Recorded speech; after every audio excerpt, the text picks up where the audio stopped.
Ok, donc autour des années 2000, quand j'étais donc à l'époque chez Audemars Piguet, j'avais vraiment envie, pour faire court, de moderniser un petit peu cette maison qui était une belle maison de tradition, mais j'avais l'impression qu'à cette époque-là, il fallait donner un coup de boost à l'ensemble de la collection Royal Oak.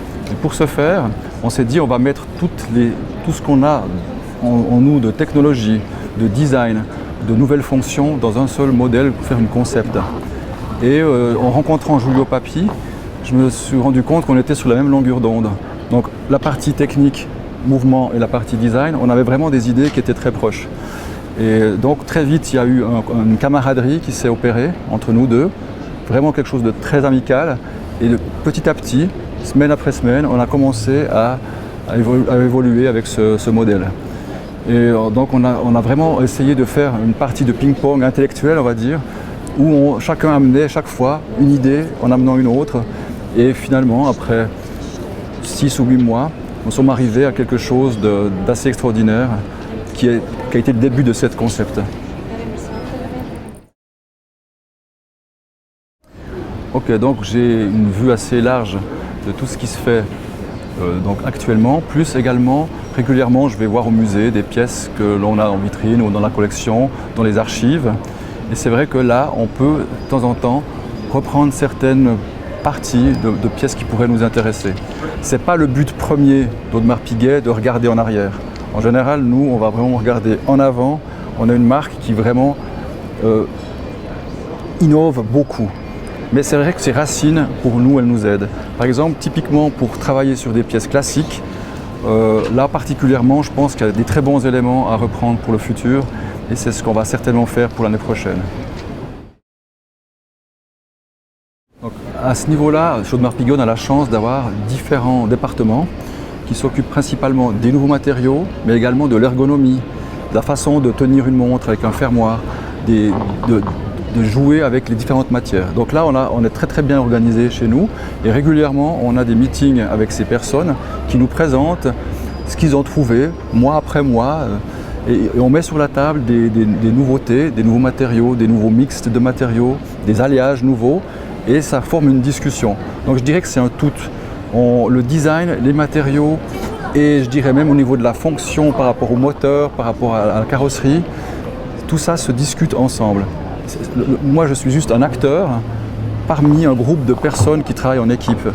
Et j'étais surpris quand je suis arrivé chez Audemars Piguet de voir que ce département était très actif à la recherche de nouveaux matériaux. Donc c'était vraiment pour moi une source importante pour ma recherche aussi. Je dirais que je n'ai pas une source unique d'inspiration. On est dans un monde où on est bombardé par énormément d'informations, que ce soit visuel, musical, même au niveau kinesthésique, donc on a beaucoup de choses.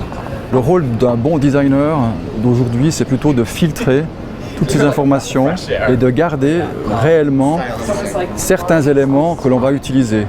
Donc c'est plus un travail de filtrage et de simplification. Une fois qu'on a déterminé les éléments qui nous intéressent, on les met en process et on reste dans une voie.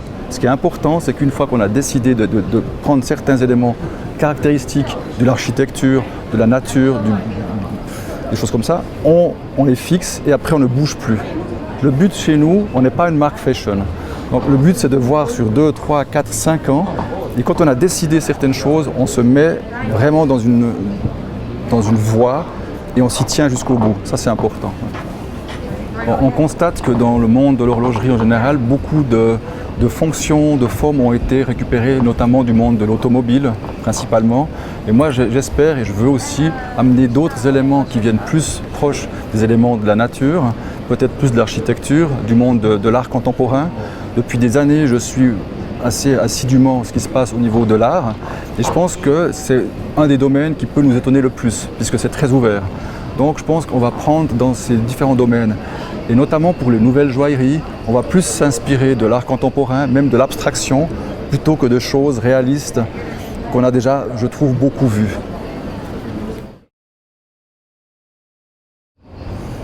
tellement vaste.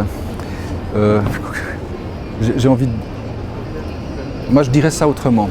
Je dirais Audemars Piguet a une histoire qui a débuté il y a sur une longue période, avec un long passé, avec beaucoup de pièces compliquées. Maintenant, on est dans une phase où la Royal Oak est devenue un peu le leader. C'est un moment dans l'histoire. Et je pense que l'histoire d'Audemars Piguet va continuer.